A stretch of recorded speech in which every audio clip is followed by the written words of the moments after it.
महिं महाकपोतकाय कम्पयन् खुरवीक्षता।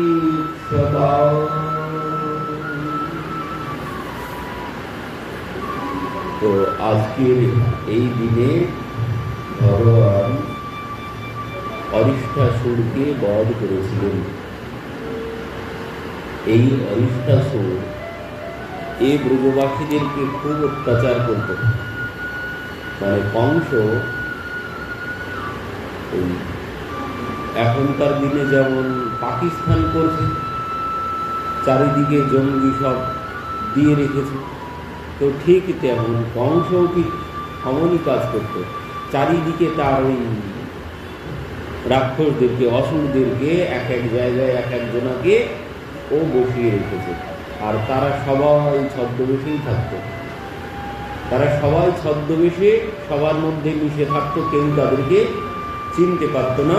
আর সুযোগ পেলে তারা সাধারণ মানুষের উপরে অত্যাচার করত। তো ঠিক এইভাবে কংস এই অরিষ্টাসুরকে এই বৃন্দাবনে, মানে আরিড গাঁও, এখানে অরিষ্টাসুর বধ হয়েছিল, তাই এখানকার নাম হচ্ছে আরিড গাঁও। এই বৃন্দাবনে এখানে কংস এই অরিষ্টাসুরকে রেখেছিল। আর এই অরিষ্টাসুর থাকতো কিভাবে? এই অরিষ্টাসুর থাকতো মানে গাভীর রূপ ধারণ করে। এই গাভীর রূপ ধারণ করে থাকতো, আর গাভীর রূপ ধারণ করেই সবার উপরে, ব্রজবাসীদের উপরে সে অত্যাচার করত। আর এই যে গাভীর রূপ ধারণ করে আছে, এ কিন্তু অনেককে বধ করেছে এই গাভী অবস্থায়। আর কিন্তু ব্রজবাসীরা গাভীকে খুব ভালোবাসে, এই জন্যে তারা একে কোনো আঘাত করেনি। তারা ভাবছে গাভী কাউকে কি জন্যে মারতে যাবে, এরা বিশ্বাস করে, দেখেও যেন বিশ্বাস করতো না, গাভী কেন একজনকে মারতে যাবে। আর ওই গাভীর ছদ্মবেশে, মানে এই সুযোগটা নিয়েছে। ব্রজবাসীরা গাভীকে সবাই ভালোবাসে, এই জন্যে গাভী সেজেই ওদের মধ্যে থাকতো, আর সুযোগ পেলে ওদেরকে হত্যা করতো, ব্রজবাসীদেরকে। আর ব্রজবাসীদের সমস্ত ফসল সব নষ্ট করে দিত। এইভাবে চলতে চলতে একদিন তারা ভাবলো, এই যে গাভী, আমাদের উপরে এত অত্যাচার করবে কেন? কোনো সাধারণ কোনো গাভী নয়।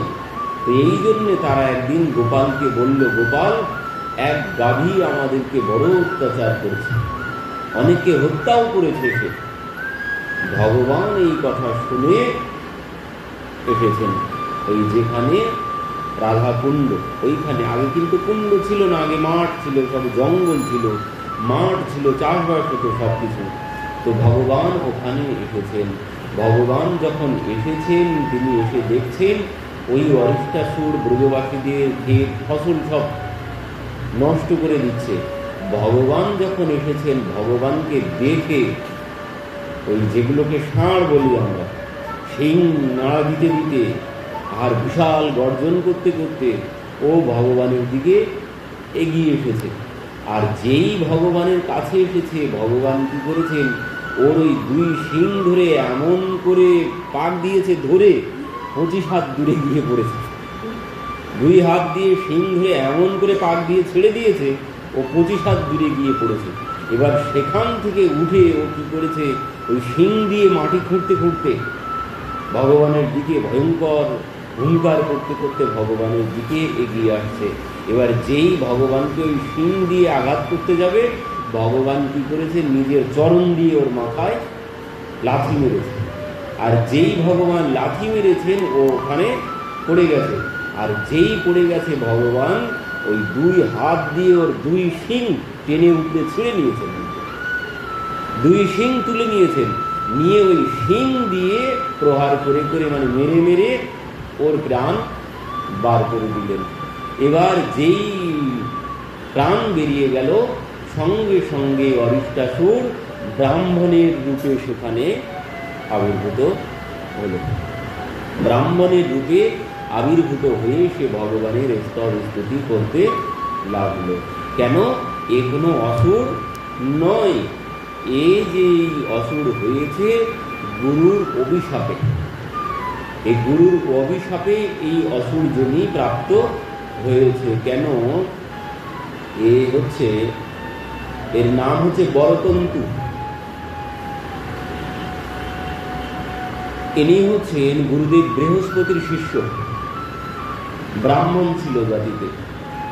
তো একসময় গুরুদেব বৃহস্পতি তিনি ভগবানের কথা বলছিলেন, ভাগবত কথাই বলছিলেন, আর সেখানে বসেছিলেন। ওখানে বসে বসে গুরুদেব বৃহস্পতি চোখ বন্ধ করে ভাগবত কথা বলতেন। সেই সভার মধ্যে বসে সামনের দিকে পা দুটো খেলিয়ে দিয়ে হেলান দিয়ে বসে আছে। ভাগবতের সভায় সামনের দিকে পা খেলিয়ে হেলান দিয়ে বসে আছে। আর হঠাৎ গুরুদেব বৃহস্পতি কথা বলতে বলতে যখন চোখ খুলেছেন, চোখ খুলে দেখছেন ওই ভাগবতের দিকে, নিজের দিকে, মানে গুরুদেব বৃহস্পতির দিকে পা দিয়ে বসে আছে। এই দেখেই গুরুদেব বলছেন, ওরে মূর্খ, তোর এত বড় সাহস, তুই গুরুদেবের সম্মুখে, ভগবানের কথার সম্মুখে এইভাবে পা খেলিয়ে বসেছিস, তো যা, আমি তোকে অভিশাপ দিচ্ছি, তুই ওই বৃষ হয়ে যা, তুই বৃষ হয়ে যা। তো এই জন্যে সে বৃষ হয়ে গিয়েছিল। কেন? ওই বৃষরা সামনের দিকে পা খেলিয়ে দিয়ে রাখে, কিন্তু যখন বসে থাকে দেখবেন দুই পা সম্মুখে দিয়ে বসে থাকে।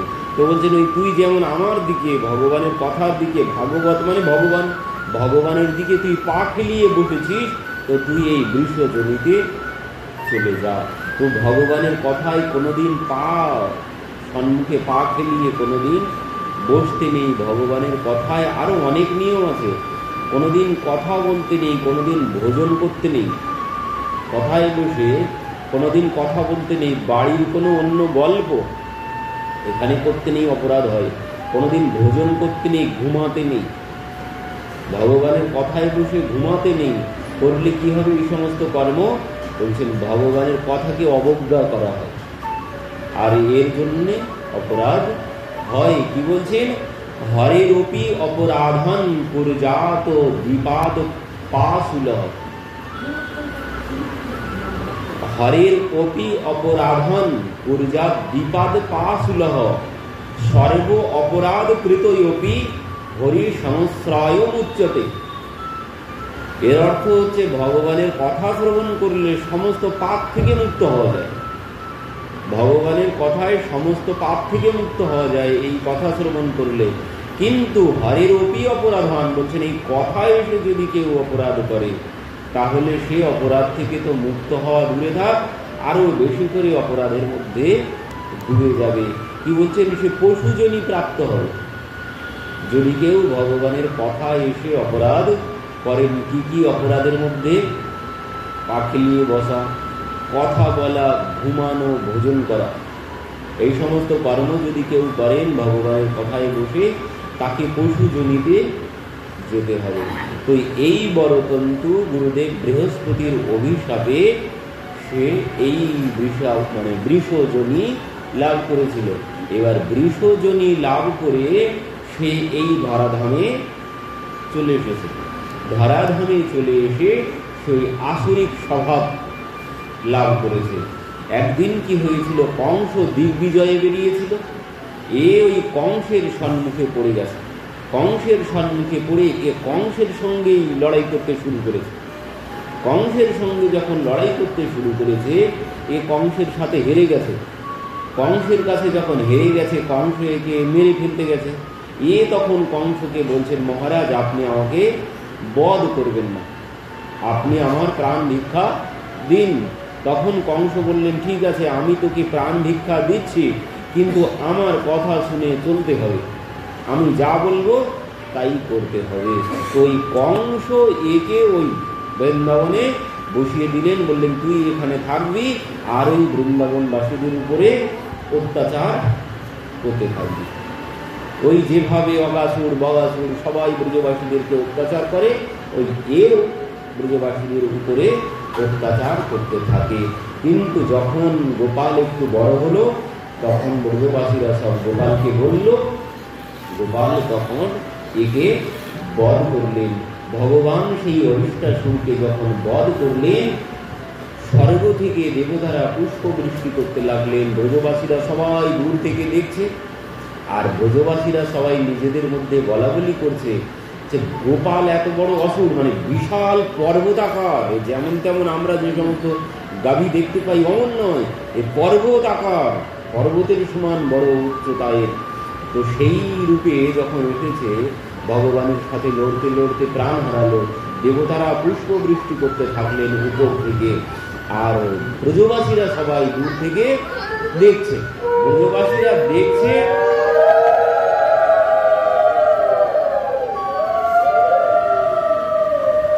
আর ব্রজবাসীরা নিজেদের মধ্যে বলাবলি করছে গোপাল এত বড় বৃষকে মারতে পারে না, গোপাল এত বড় বৃষকে মারতে পারে না।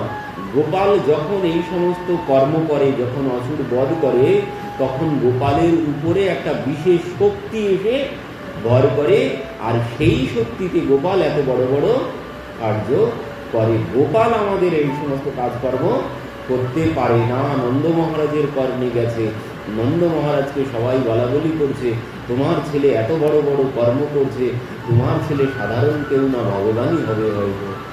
নন্দ মহারাজ বলছেন আমার ছেলে যদি ভগবান হয় তাহলে তার মা কি করে বাঁধলো তাকে? ছেলে যদি ভগবান হয়, মা তাকে কি করে দড়ি দিয়ে গাছের সাথে বেঁধে রাখলো? ভগবানকে কি কোনোদিন বাঁধা যায়? নন্দ মহারাজ বিশ্বাস করতে কিছুতেই চাইছেন না যে আমার ছেলে ভগবান হবে কি করে। আমি বললাম গোপাল আমার পাদুকা জোড়া নিয়ে আয়, তো মাথায় করে নিয়ে চলে এলো নাচতে নাচতে, আমার ছেলে ভগবান হবে কি করে? নন্দ মহারাজ কিছুতেই বিশ্বাস করছেন না। এবার পরবর্তীতে যখন অরিষ্টাসুর বধ হয়ে গেছে, সমস্ত ব্রজবাসীরা ওই বৃন্দাবনে সব গোপালকে মাথায় করে কাঁধে করে সবাই ঘুরতে লাগলো আনন্দ করে, যে গোপাল অরিষ্টাসুরকে বধ করেছে। এই আনন্দে আর অরিষ্টাসুর আমাদেরকে অত্যাচার করতে পারবে না, ফসল নষ্ট করতে পারবে না। তো এই খুশিতে সবাই গোপালকে কাঁধে করে নিয়ে সারাদিন ঘুরেছে। এবার সন্ধ্যাবেলা গোপাল কি করেছে, যখন ব্রজবাসীরা সবাই গোপালকে ছেড়ে দিয়েছে, গোপাল এবার কি করেছে, গোপীদের কাছে গেছে। গোপীদের কাছে যখন গেছে, গোপীরা বলছেন তুমি আমাদের কাছে এসো না, তুমি আমাদের কাছে এসো না। কেন? বলছেন তোমার পাপ হয়েছে। কেন পাপ হলো? বলছেন তুমি ওই যে অরিষ্টাসুরকে বধ করেছো, এই জন্য তোমার গোহত্যার পাপ হয়েছে। তুমি আমাদের কাছে এসো না, আমাদেরকে স্পর্শ করো না, আমাদের কাছেই তুমি আসবে না। ভগবান বলছেন সে কি কথা, আমি গোহত্যা করলাম কখন? বললেন কেন? ওই যে তুমি অসুরকে বধ করলে। বললেন এ তো কোনো মানে গাভী নয়, এ অসুর। তো গোপীরা বলছেন এ অসুর হলে কি হবে, এ গাভীর রূপেই ছিল, আর তুমি সেই গোহত্যাই করেছো, আর এই জন্য তোমার গোহত্যার পাপ লেগেছে। যেভাবে ইন্দ্র বৃত্রাসুরকে বধ করেছিল, ব্রহ্মহত্যার পাপ লেগেছিল, ইন্দ্রের ব্রহ্মহত্যার পাপ লেগেছিল, তো ঠিক তেমন তুমি গোহত্যা করেছো। অসুর হলে কি হবে, সে গাভী, তো সেই গাভীকে তুমি বধ করেছো, তোমার গোহত্যার পাপ লেগেছে, তো তুমি আর আমাদের কাছে আসবে না। ভগবান বলছেন সে কি কথা, আমি তোমাদের কাছে আসবো না তাই কি কোনোদিন হয়? তো এর থেকে বাঁচার উপায়, এই গোহত্যার পাপ থেকে আমি মুক্ত হব কি করে বলো? তখন বলছেন তুমি এই গোহত্যার পাপ থেকে মুক্ত হতে পারবে যদি তুমি সমস্ত পৃথিবীতে যত তীর্থ আছে, সমস্ত তীর্থে গিয়ে তুমি যদি ডুব দিয়ে আসতে পারো, তাহলে তুমি এই গোহত্যার পাপ থেকে মুক্ত হতে পারবে। ভগবান বলছেন একবার চিন্তা করে বললে, যা বললে একবার চিন্তা করে বললে, সমস্ত পৃথিবীতে যত তীর্থক্ষেত্র আছে সর্বত্র গিয়ে গিয়ে আমাকে ডুব দিয়ে আসতে হবে, তারপর আমি এই পাপ থেকে মুক্ত হব। আর জানো সে কতদিন সময় লাগবে, তোমাদেরকে কতদিন আমি না দেখে এতদিন থাকবো কি করে? সমস্ত পৃথিবীতে গিয়ে আমি সমস্ত তীর্থে গিয়ে কি করে এতদিন ধরে আমি কি করে স্নান করে আসবো? গোপীরা বলছেন ও আমরা জানি না, যেভাবে হোক তোমাকে সমস্ত তীর্থে গিয়ে স্নান করতে হবে, তারপর তোমার এই পাপ যাবে। ভগবান বলছেন দেখো তোমরা তো বললে সমস্ত তীর্থে গিয়ে স্নান করতে হবে, দেখো আমি যদি সমস্ত তীর্থকে এখানে নিয়ে আসি তোমরা বলছো আমাকে সমস্ত তীর্থে গিয়ে স্নান করতে হবে, তো আমি যদি সমস্ত তীর্থকে এখানে নিয়ে আসি, এনে যদি আমি এখানে স্নান করি তাতে হবে? বলছেন হ্যাঁ, যদি প্রমাণ দিতে পারো তাহলে হবে না কেন? তো এবার এই কথা যেই বলেছেন, ভগবান নিজের বাঁশুরি দিয়ে ওখানে কুণ্ড নির্মাণ করেছেন, আর সেই বাঁশুরির আঘাতে কুণ্ড নির্মাণ করে এবার তিনি সমস্ত তীর্থকে আবাহন করলেন। গঙ্গা, যমুনা, সরস্বতী, নর্মদে, কৃষ্ণা, কাবেরী যেই বলতে থাকলেন, সবাই এসে ওই কুণ্ডের মধ্যে অবস্থান করলেন। সমস্ত পৃথিবীর সমস্ত তীর্থ সব এসে ওই কৃষ্ণকুণ্ড, শানকুণ্ডের মধ্যে অবস্থান করলেন। ভগবান সেই কুণ্ডে ডুব দিয়েছেন। ডুব দিয়ে বলছেন তাহলে আমি এবার পাপ থেকে মুক্ত হয়েছি। গোপীরা বলছেন সে কি করে বলবো, প্রমাণ তো এখনো হলো না, আমরা তো কিছু দেখতে পেলাম না। এই কুণ্ডের মধ্যে যে সমস্ত তীর্থ, পৃথিবীর সমস্ত তীর্থ যে আছে এর মধ্যে, আমরা তো এখনো বুঝতেই পারলাম না, তো কি করে বলবো যে তুমি সমস্ত পাপ থেকে মুক্ত হয়েছ? তখন ভগবান বলছেন ঠিক আছে, আমি প্রমাণ দিচ্ছি সমস্ত তীর্থ এখানে আছে কি না। এবার ভগবান একে একে ডাকলেন, বললেন তোমরা সবাই উঠে এসো। গঙ্গা, যমুনা, সরস্বতী, নর্মদে, কৃষ্ণা, কাবেরী সবাইকে বললেন, আর সবাই স্বরূপে ওই কুণ্ড থেকে করজোড়ে প্রভুকে উঠে এসে প্রণাম করলেন। শ্যাম কুণ্ড কি জয়। তখন গোপীরা বললেন আমাদের বিশ্বাস হলো যে তুমি সমস্ত তীর্থে স্নান করেছ, তো তোমার এই পাপ সব চলে গেছে। তো আমরাও এই কথায়, আমরা যদিও আজ স্নান করতে পারছি না, কিন্তু আজ এই কথা শ্রবণে এতেই আমাদের সমস্ত স্নানের ফল লাভ। এই কথা শ্রবণে শ্যামকুণ্ডে বা রাধা কুণ্ডে স্নানের ফল লাভ হবে, এই কথা শ্রবণের দ্বারাই আমাদের। তো আমরাও এই কথারূপী শ্যামকুণ্ড রাধাকুণ্ডে অবদান করব, আর এতেই আমাদের সমস্ত পাপ থেকে আমরা মুক্ত হয়ে যেতে পারব। তো এবার কি হয়েছে, এবার যখন কথা ছিল গোপীদের কাছে ভগবান আগে গিয়েছেন, গোপীরা বলল তোমরা আমার কাছে আসবে না। এবার যেই ভগবান পাপ থেকে মুক্ত হয়ে গেছে, এবার গোপীরাই ভগবানের কাছে আসছে। এবার যেই গোপীরা ভগবানের কাছে এসেছে, ভগবান বলছে তোমরা কেউ আমার কাছে এসো না। কেন? আমরা কি করলাম? তোমরাও ওই একই সমান অপরাধী হয়েছ। কারণ যে অপরাধ করে আর তার পক্ষ যে নেয় সেও সমান অপরাধী। তোমরা ওই অসুরের পক্ষ নিয়েছো, তো এই জন্যে তোমরাও সবাই অপরাধী। তো তোমরা কেউ আমার কাছে এসো না। তাহলে এখন কি হবে? যে ওই তোমরা যে পথ দেখিয়েছো ওই একই ব্যবস্থা, যাও সমস্ত তীর্থে গিয়ে স্নান করে এসো, তারপর তোমরা আমার কাছে আসবে, না হলে আমার কাছে আসবে না। গোপীরা বলছেন সে কি কথা, সমস্ত তীর্থে গিয়ে স্নান করতে হবে, সে কি করে সম্ভব? ভগবান বলছেন আমিও সব কোনো কিছু জানি না। এবার সমস্ত গোপীরা প্রিয়াজিকে রাধারানীর কাছে গিয়ে বলল, হে প্রিয়া, তুমি কিছু একটা করো, ও তো বাঁশুরি দিয়ে কুণ্ড নির্মাণ করেছে, তো তুমিও একটা কুণ্ড নির্মাণ করো। তখন প্রিয়াজি কি করেছে, ওইখানেই ওই অরিষ্টাসুরের পেছনের বাম চরণে গর্ত ছিল, ওর চরণে ওই খুঁড়ে যে গর্ত হয়, ওই খুঁড়ে নিজের কঙ্কন চুড়ি খুলে ওই খুঁড়ের গর্ত তিনি বড় করেছেন, বড় করে কুণ্ড নির্মাণ করেছে। ভগবান বললেন কুণ্ড তো তুমি না হয় নির্মাণ করলে তোমরা, কিন্তু জল কোথায় পাবে? প্রিয়াজি বলছে কেন?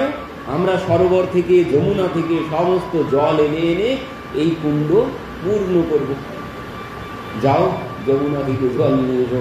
সমস্ত গোপীদেরকে প্রিয়াজি বললেন, সবাই কলসি ভরে ভরে মাথায় করে সব জল এনে এনে ওই কুণ্ডে ঢালতে লাগলেন। কুণ্ড আর কিছুতেই পূর্ণ হচ্ছে না। ভগবান বললেন দেখো, তোমরা এইভাবে কুণ্ড পূর্ণ করতে পারবে না, এক কাজ করি, আমার কুণ্ডের থেকে জল আমি তোমাদের কুণ্ডে দিয়ে দিই। গোপীরা বলছে না না, তাই হয়, তুমি ওখানে স্নান করেছো, তোমার পাপ ওই জলের মধ্যে আছে, তো ওই জল আমরা নিলে, ওই জলে ডুব দিলে ওই পাপ তো আমাদের উপরে আসবে, তো ওই জল আমরা নেব না। কিন্তু পরবর্তীতে এরা ওই জল বয়ে বয়ে যখন আর পারছে না, কুণ্ড কিছুতেই ভর্তি হচ্ছে না, তখন বাধ্য হয়ে বলছে ঠিক আছে, তোমার কুণ্ড থেকেই তুমি জল দাও। তখন ওই ভগবান শ্যামকুণ্ড থেকে ওই যে একটা মাঝখানে যে সরু রাস্তা আছে, ওইখান থেকে ভগবান নালা করে রাধা রানীর ওই কুণ্ডে, মানে কঙ্কন কুণ্ড, এখন যে বড় রাধা কুণ্ড, ওর ভিতরে আছে কঙ্কন কুণ্ড মাঝখানে, তো সেই কুণ্ডে জল দিলেন। এবার সমস্ত গোপীরা সেই কুণ্ডে স্নান করলেন। রাধা কুণ্ড কি জয়, শ্যাম কুণ্ড কি জয়।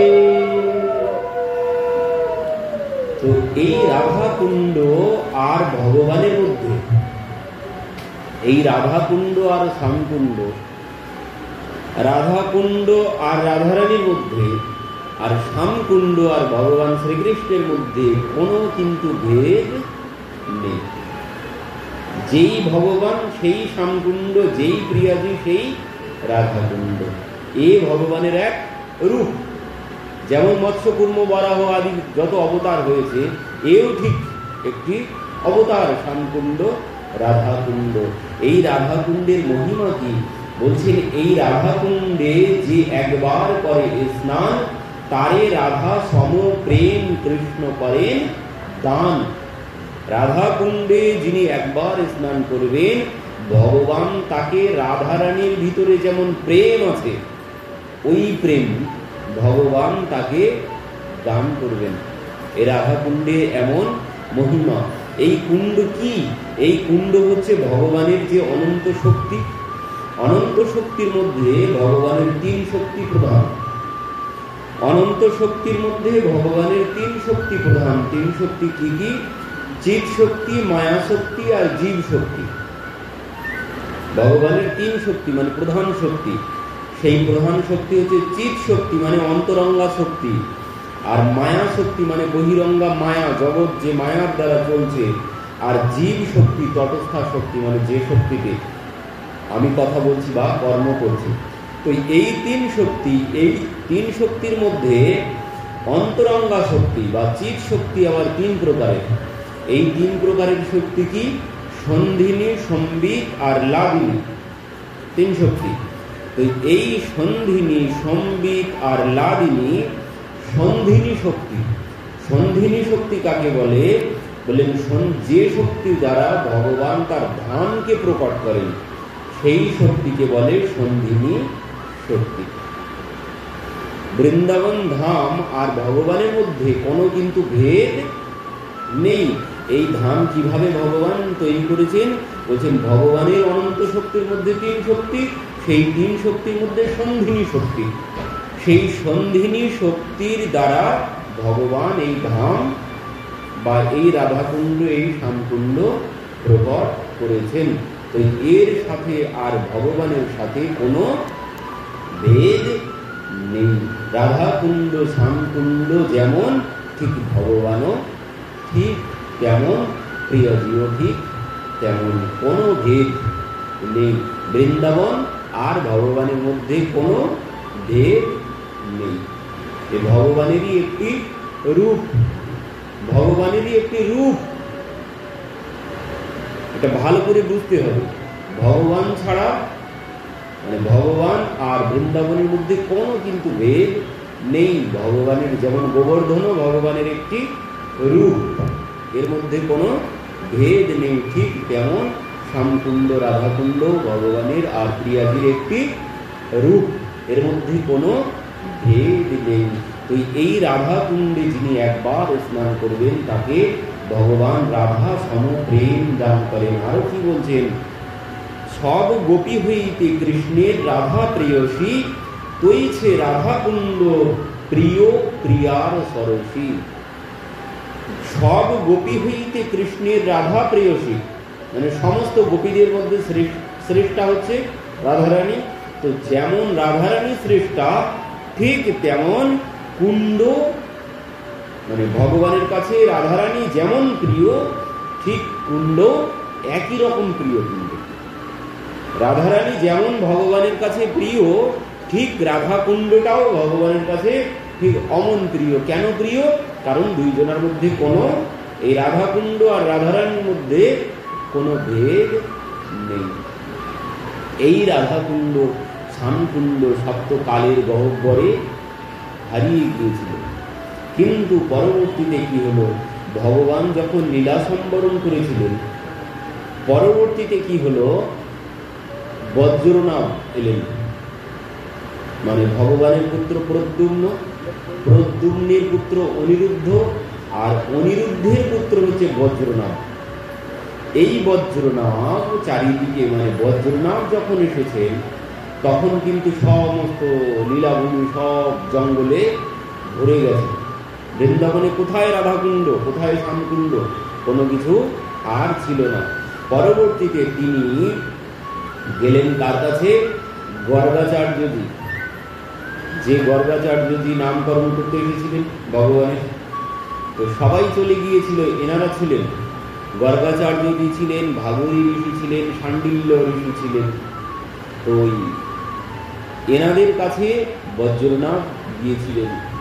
আপনারা তো সেই প্রথম থেকে লীলার সাক্ষী আছেন, আপনারা সব দেখেছেন, তো আপনারা কৃপা করে বলুন যে তিনি কোথায় কোথায় কোন লীলা করেছেন, আমি সেখানে সেখানে সেই লীলাক্ষেত্র বানাবো।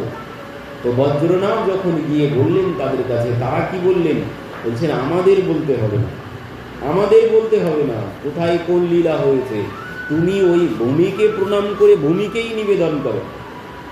বৃন্দাবনের ভূমি এ যেমন তেমন ভূমি নয়, কোনো মাটি নয়, ও ভূমিকেই গিয়ে তুমি বলো, আমাদের বলতে হবে না, ও ভূমি তোমাকে জানিয়ে দেবে তিনি কোথায় কোন লীলা করেছে, ও ভূমি তোমাকে সব জানিয়ে দেবে।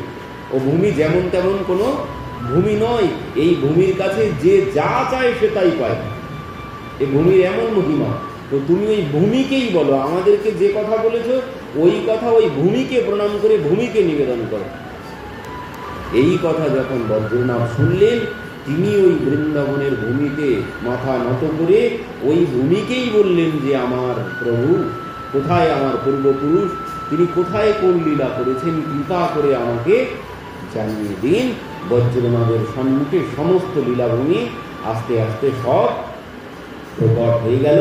আর এই বজ্রনাভই গোবিন্দ মন্দির, গোপীনাথ মন্দির, মানে শ্রীনাথজি, গোবর্ধন সব কিছুই ইনি সংস্কার করলেন।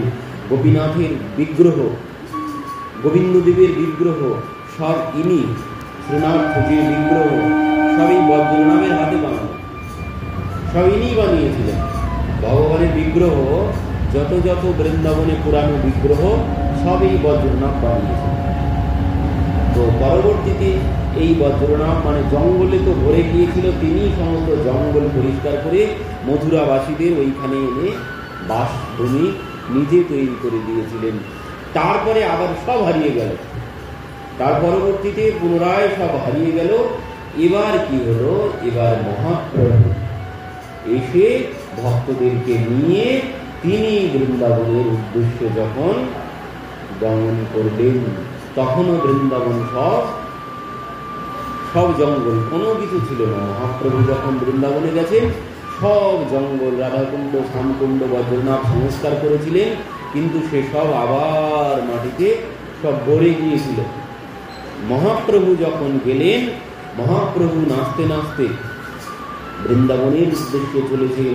শৈল দেখি মনে হয় গোবর্ধন, বন দেখি মনে হয় বৃন্দাবন। যেখানে পর্বত দেখছেন ভাবছেন এটাই হয়তো গোবর্ধন, যেখানে বন দেখছেন সেখানে ভাবছেন এটাই বৃন্দাবন, যেখানে বহয়ে নদী মানে কালিন্দী, নদী দর্শন করলেই তিনি ভাবছেন এই হয়তো আমার সেই যমুনা। তো এইভাবে ছুটতে ছুটতে মহাপ্রেমাবেশে প্রভু ঘুমিয়ে পড়ি কাঁদে। এই মতো মহাপ্রভু নাচিতে নাচিতে আরিড গ্রামে আসি বাধ্য হইল আচম্বিতে। মানে ওই আরিড গ্রাম নাম দিয়েছিল বজ্রনাভ, ওই যেখানে অরিষ্টাসুর বধ হয়েছিল এই জন্য বজ্রনাভ ওখানকার নাম দিয়েছিল আরিড গাঁও। আর মহাপ্রভু নাচতে নাচতে ওই আরিড গাঁও এসে ভাবাবিষ্ট হয়ে গেছেন। পরবর্তীতে মহাপ্রভুর যখন জ্ঞান ফিরেছেন, মহাপ্রভু দেখলেন যে ওইখানে সবার কাছে জিজ্ঞাসা করলেন, প্রেমাবেশে প্রভু ঘুমে পড়ি কাঁদে আরিট রাধাকুণ্ড বার্তা পুছে লোকে স্থানে।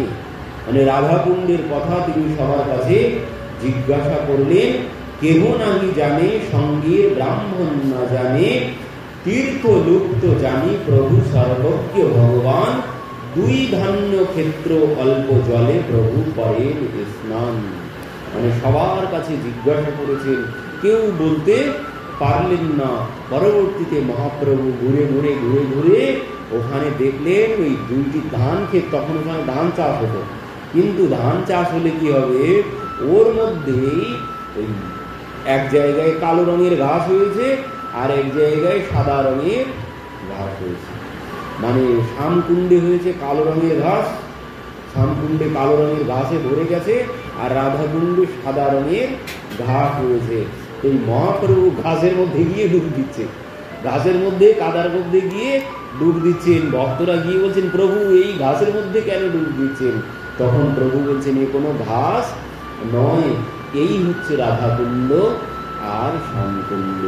এই কথা শ্রবণ করেই তো সমস্ত ভক্তবৃন্দ ওই রাধাকুণ্ডে আর শ্যামকুণ্ডে স্নান করতে লাগলেন।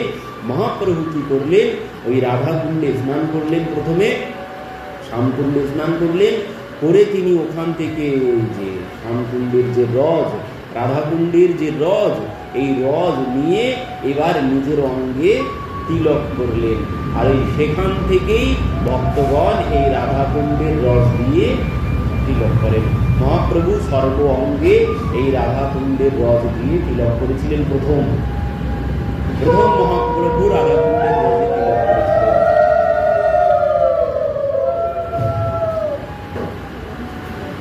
তো এই রাধাকুণ্ডের মহিমা কি বলছেন? রাধাকুণ্ডের মহিমা যেন রাধার মহিমা, এই কুণ্ডে যে একবার করে স্নান, তারে রাধা সম প্রেম কৃষ্ণ করেন দান। কি বলছে? কুণ্ডের মহিমা যেন রাধার মহিমা, মানে রাধারানী আর কুণ্ডের মধ্যে কোনো ভেদ নেই। পরবর্তীতে মহাপ্রভু কি করলেন, ওখান থেকে ফিরে এসে রূপ সনাতন গোস্বামীকে বৃন্দাবনে পাঠিয়ে দিলেন, বললেন যাও তোমরা বৃন্দাবনকে পুনরায় সংস্কার করো। তো এনারা দুইজন এসে এই বৃন্দাবন ভূমিকে সংস্কার করতে শুরু করলেন। তখন পুরো সব জঙ্গল ছাড়ার কোনো কিছু ছিল না। তো এনারা কি করলেন, ওই বরাহ পুরাণ হাতে নিয়ে, বরাহ পুরাণে যে যে বর্ণনা আছে সেই বর্ণনা অনুযায়ী, মানে গোবর্ধন থেকে কোন লীলাভূমি কত দূরে, সব বরাহ পুরাণে লেখা আছে। তো সেই বরাহ পুরাণের বর্ণনা ধরে ধরে এনারা ফিতে দিয়ে মেপে মেপে আজ আমরা যা যা দর্শন করছি সব এই রূপ সনাতন গোস্বামী তারাই উদ্ধার করেছেন। তাদের জন্য আজ আমরা এত সহজে সব কিছু পেয়ে গেছি। মানে খাওয়া ঘুমানোর সময় হতো না, এক এক বৃক্ষতলে এক এক রাত্রি বাস, ভোজনের সময় নেই। কি করতেন, ওই বৃন্দাবন মথুরায় যেতেন ভিক্ষা করতে, 7 দিনে একদিন ভিক্ষায় যেতেন, 7 দিনে একদিন ভিক্ষায় যেতেন। কারণ মহাপ্রভু দায়িত্ব দিয়েছেন সমস্ত লীলাভূমি উদ্ধার করতে হবে। তো সারা দিন ধরে বরাহ পুরাণ নিয়ে ফিতে দিয়ে দুইজন মেপে মেপে কোন লীলাভূমি কত দূরে সব এনারা বার করতেন। আর ওই 7 দিনে একদিন ভিক্ষায় যেতেন, ভিক্ষায় যাওয়ার সময় নেই। আর এক একদিন মানে ঘুরে ঘুরে বেড়াতেন, তো সমস্ত মথুরা বৃন্দাবন সব ঘুরে ঘুরে বেড়ান। এই জন্য বললেন এক এক রাত্রিতে, মানে এক এক বৃক্ষতলে বাস, মানে এক বৃক্ষের তলায় 2 রাত না, এক রাত এক বৃক্ষের তলায়। তার মানে কি এক জায়গায় তারা কোনোদিন থাকতেন না, চারিদিকে ঘুরে বেড়াতেন এই লীলাভূমি উদ্ধার করার জন্যে। 7 দিনে একদিন মথুরায় ভিক্ষায় যেতেন, সেখান থেকে যা রুটি ভিক্ষা করে নিয়ে আসতেন, অন্য কিছু দিলে নিতেন না, রুটি চেয়ে চেয়ে নিতেন। আর সেই রুটি নিয়ে আসতেন, ভিক্ষা করে 8টা 10টা রুটি নিয়ে আসতেন। সেই রুটি নিয়ে এসে কি করতেন, ওই যমুনার তীরে বালির গর্ত করতেন। কোনো কিছু তো নেই, ছেঁড়া কাদা নেড়া মাথায় পরনে বহির্বাস, এক এক বৃক্ষতলে এক এক রাত্রিবাস, কোনো কিছু নেই, ভোজনের জন্যেও কোনো পাত্র নেই। তো এই জন্যে কি করতেন, ওই ভিক্ষা করে রুটি নিয়ে এসে যমুনার তীরে বালির গর্ত করতেন, গর্ত করে ওই গর্তের মধ্যে বালি দিয়ে রুটি চেপে রেখে দিতেন, বালি দিয়ে ঢেকে রেখে দিতেন। আর ওই রুটি দিনে একটা করে বার করতেন, করে যমুনার জলে আবার বালি টালি ধুয়ে ওই একটা করে ভোজন করতেন, করে সারাদিন ছুটোছুটি, সারাদিন ছুটোছুটি, সারাদিন কোথায় কোন লীলাভূমি, কোথায় কোন লীলাভূমি, এইভাবে তারা এই লীলাভূমি, এই বৃন্দাবন মথুরা মণ্ডল তারাই উদ্ধার করেছে। আজ আমরা যাচ্ছি আর সঙ্গে সঙ্গে দর্শন করে ফিরে আসছি, কিন্তু এ সম্পূর্ণ তাদের জন্যে আজ আমরা এত সহজে বৃন্দাবন পেয়েছি। পরবর্তীতে কি হয়েছে? পরবর্তীতে এখানে গিয়েছিলেন সেই রঘুনাথ দাসজি। রঘুনাথ দাসজি তিনি এই ব্যান্ডেল থেকে, আমাদের সপ্তগ্রাম থেকে, তিনি পুরীধামে গিয়েছিলেন। মহাপ্রভু বললেন তুমি বৃন্দাবনে চলে যাও। মানে মহাপ্রভু যখন লীলা সম্বরণ করেছেন তখন রঘুনাথ দাসজি পুরীধামে চলে গেলেন। লীলা সম্বরণের আগে রঘুনাথ দাসজিকে মহাপ্রভুই গোবর্ধনের শিলা দিয়েছিলেন। তো এই জন্য ভাবলেন তাহলে মহাপ্রভু হয়তো আমাকে বলেছেন ওই বৃন্দাবনেই যেতে। তো সেই জন্য রঘুনাথ দাসজি বৃন্দাবনে চলে এসেছেন। তখন এখানে থাকতেন ওই রূপ গোস্বামী আর সনাতন গোস্বামী। পরবর্তীতে জীব গোস্বামী এলেন। তো রঘুনাথ দাসজি যখন গিয়েছেন ওখানে গিয়ে তো তিনি ওই রাধাকুণ্ডে ডুব দিয়ে মরতে গিয়েছিলেন। প্রভু চলে গেছে, এই বিরহে এই যন্ত্রণা সহ্য না করতে পেরে তিনি প্রাণ ত্যাগ করতে গিয়েছিলেন। কিন্তু রূপ সনাতন গোস্বামী বললেন না, প্রাণ ত্যাগ করে ভগবান পাওয়া যায় না, আত্মহত্যা করে ভগবান পাওয়া যাবে না। ভগবান পেতে গেলে ভজনা করতে হবে, তাহলে ভগবানকে পাওয়া যাবে। ভগবানকে যদি পেতে চাও ভজনা করো, প্রাণ ত্যাগ করে কোনো কিছু হবে না। তো সেই জন্যে রঘুনাথ দাসজিকে রূপ সনাতন গোস্বামী কি করলেন, ওই রাধাকুণ্ডের তটে ওখানে বললেন এখানে বসে বসে তুমি এখানে থাকো, এখানে বসে বসে ভজনা করো যদি ভগবানকে পেতে চাও। আমরা সবাই জানি রঘুনাথ দাসজির যেখানে সমাধি রাধাকুণ্ডের তটে, ওইখানেই উনি বসে বসে ভজনা করতেন। আর উনি ভজনা করতেন আর কি হতো, উনি রৌদ্রের সময়, বর্ষার সময় ওইখানে ফাঁকা জায়গা কোনো কিছু ছিল না, তো ওখানে বসে বসে ভজনা করতেন। আর রৌদ্র পড়লে কি হতো, স্বয়ং প্রিয়াজি এসে নিজের আঁচল ধরে, ওনার মাথার উপরে আঁচল ধরে দাঁড়িয়ে থাকতেন। আর তখন তো জঙ্গল ছিল, তো সেই জঙ্গলের মধ্যে উনি বসে থাকতেন। আর ওই রাধাকুণ্ডের তটে তখন ওই জঙ্গলে কিন্তু বাঘ সিংহ ছিল, আর সেই বাঘ সিংহ তারা জল পান করতে আসতো ওই রাধাকুণ্ডে। আর ভগবান তখন কি করতো, ওই রাম রূপ ধারণ করে ধনুর্বাণ নিয়ে দাঁড়িয়ে থাকতেন। একদিন সনাতন গোস্বামী এসেছেন ওনাকে দেখতে, এসে দেখছেন যে রাধাকুণ্ডের ওই তটে, ওই কোনায়, মানে যে কোনায় রঘুনাথ দাসজি থাকতেন ঠিক তার বিপরীত কর্নারে প্রভু রাম রূপ ধারণ করে ধনুর্বাণ হাতে নিয়ে দাঁড়িয়ে আছেন। দেখছেন যে ওই রাধাকুণ্ডে জল পান করছে এক সিংহ এসে, সেই জন্যে যাতে সিংহ অত্যাচার না করে, তো সেই জন্যে প্রভু ধনুর্বাণ হাতে নিয়ে দাঁড়িয়ে আছেন। রৌদ্রে প্রিয়াজি, এই সনাতন গোস্বামী নিজে দর্শন করেছেন, প্রিয়াজি নিজে নিজের কাপড়ের আঁচল ধরে দাঁড়িয়ে আছেন মাথার উপরে আড়াল করে, যাতে রৌদ্র না লাগে। তো সনাতন গোস্বামী বলছেন